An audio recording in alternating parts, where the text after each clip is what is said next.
हरे कृष्णा, राधे राधे। आप सबका कृष्णा दासी कृष्ण दर्शन में बहुत बहुत स्वागत है। दोस्तों, चरणामृत और पंचामृत में क्या अंतर है, ये बहुत कम ही लोग जानते हैं। इन्हें पीने से क्या लाभ होता है। पंचामृत और चरणामृत की महिमा।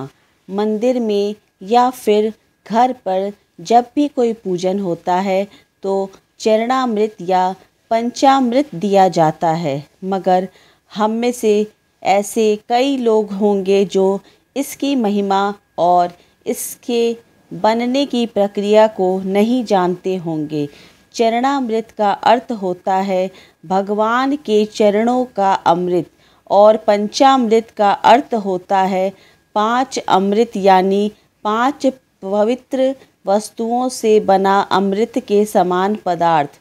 पंचामृत को बनाने में गो दूध, गो दही, गो घृत, शहद एवं शक्कर का प्रयोग किया जाता है।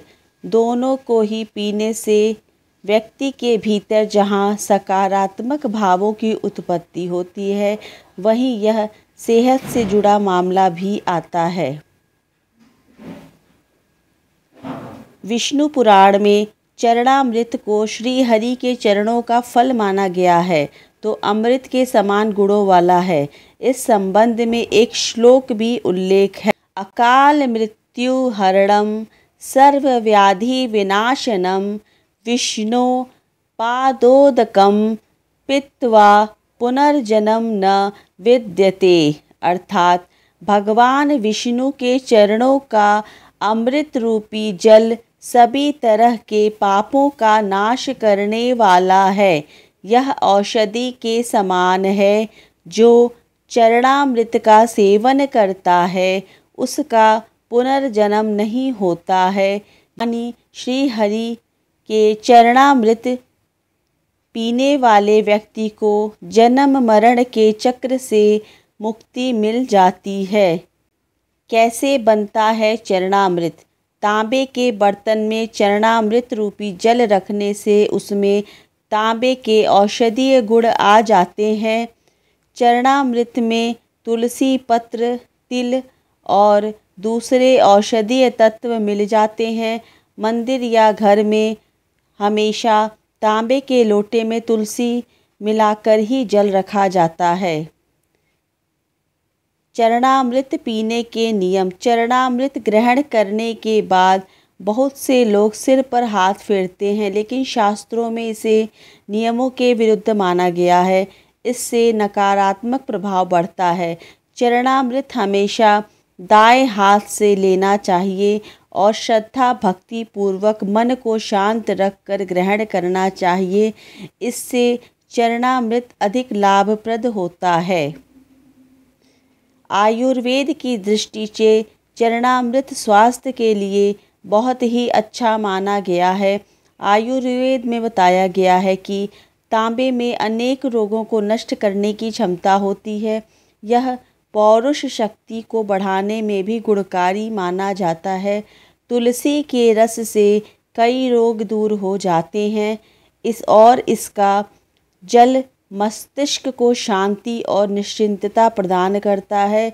स्वास्थ्य लाभ के साथ ही चरणामृत बुद्धि स्मरण शक्ति को बढ़ाने में भी कारगर होता है।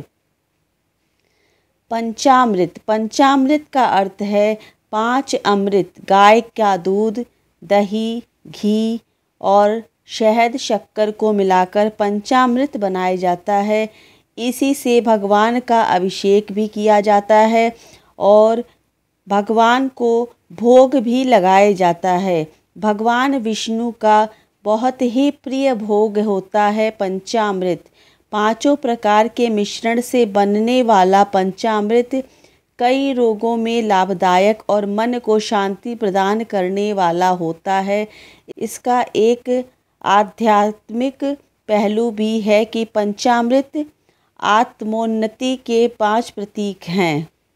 दूध पंचामृत का प्रथम भाग है और शुभ्रता का प्रतीक है, अर्थात हमारा जीवन दूध की तरह निष्कलंक होना चाहिए। दही का गुण है कि यह दूसरों को अपने जैसा बनाता है। दही चढ़ाने का अर्थ यही है कि पहले हम निष्कलंक हों, सद्गुण अपनाएं और दूसरों को भी अपने जैसा बनाएं। स्नेह का प्रतीक है। सभी से हमारे स्नेह युक्त संबंध हों, यही भावना है। शहद मीठा होने के साथ ही शक्तिशाली भी होता है। निर्बल व्यक्ति जीवन में कुछ नहीं कर सकता। तन और मन से शक्तिशाली व्यक्ति ही सफलता पा सकता है। शक्कर का गुण है मिठास। शक्कर चढ़ाने का अर्थ होता है अपने और दूसरे के जीवन में मिठास घोलना, मीठा बोलना। सभी को अच्छा लगता है और इससे मधुर व्यवहार बनता है। उपरोक्त गुणों से हमारे जीवन में सफलता कदम चूमती है। इसीलिए पंचामृत भगवान विष्णु की पूजा में अवश्य भोग लगाना चाहिए। पंचामृत का सेवन करने से शरीर पुष्ट और रोग मुक्त रहता है। पंचामृत से जिस तरह हम भगवान को स्नान कराते हैं, ऐसा ही पंचामृत खुद स्नान करने से शरीर की कांति बढ़ती है। पंचामृत उसी मात्रा में सेवन करना चाहिए जिस मात्रा में किया जाता है।